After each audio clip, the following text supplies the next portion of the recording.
Jaco Booyens, thank you so much for joining us. Great to have you on the show. Thank you. Appreciate it.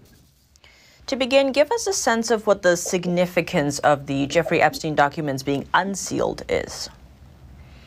Yeah, I think there's a lot to discuss with this particular set of documents. This is the eighth occurrence of documents being released, but we have to remember these documents are only released because it was ordered by a judge as part of a defamation lawsuit settlement. So the documents are not being released to combat human trafficking. The documents are not necessarily released to subpoena and prosecute. So the spirit of the release is wrong. Now we can use this information and we can go dig deep and hopefully subpoenas will happen. And there is some new information, but honestly, for the most part, there's not a single name that was mentioned that we did not know in 2007. Or 2012 or 2019 with the Epstein arrest. So for us in the industry, the names are not new, but it is important that we do now see corroboration of saying, okay, yes, the names are official. And I think probably one of the most critical things that was released is a second witness that is saying, wait a minute, Bill Clinton was on the island.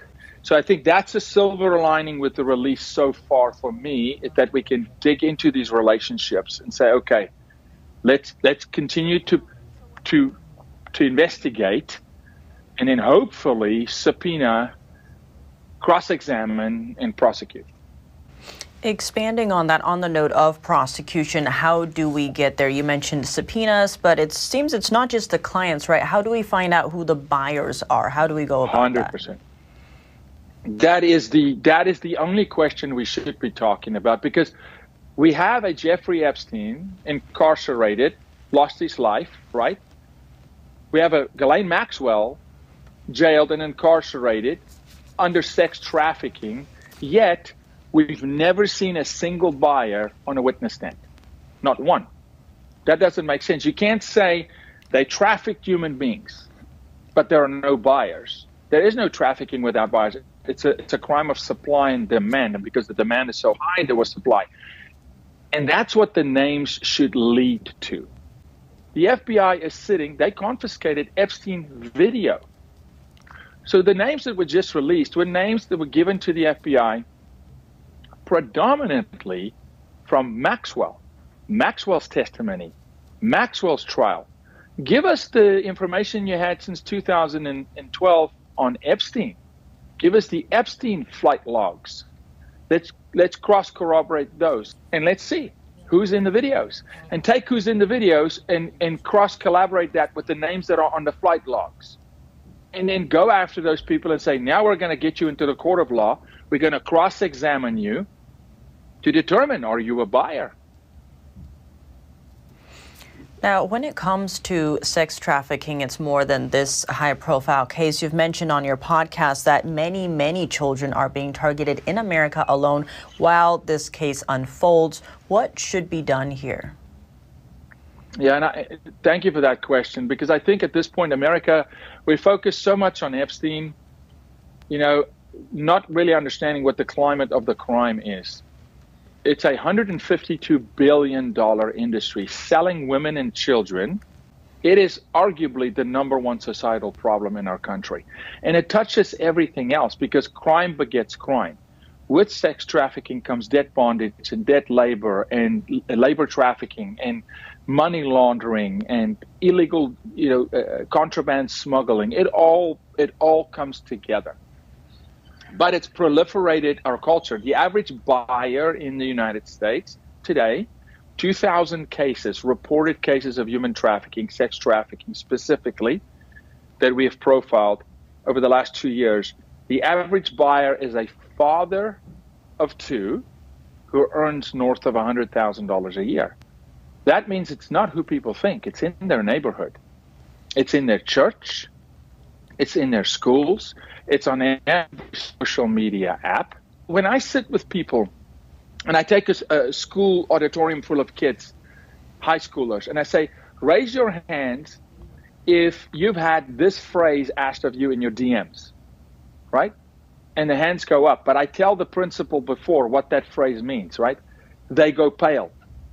and I say, wait a minute, you want to tell me that 60% of the girls in our school have already been speaking to a predator on social media? They're being profiled? Yes, absolutely, because predators take time. On average, 9 months to desensitize and groom a child before they boldly make a move. This is not kidnapping. Trafficking and kidnapping in the US is 1.7% of the crime. The rest, 25 through 47% of trafficking in the US across the 50 states, 25 to 47% is what's called familial trafficking. It means it's a familial figure to the child, most often a caregiver, a coach, a mom, a dad, an uncle, a trusted individual that at first exploited that child and introduces that child into the world of sex trafficking. So it's local.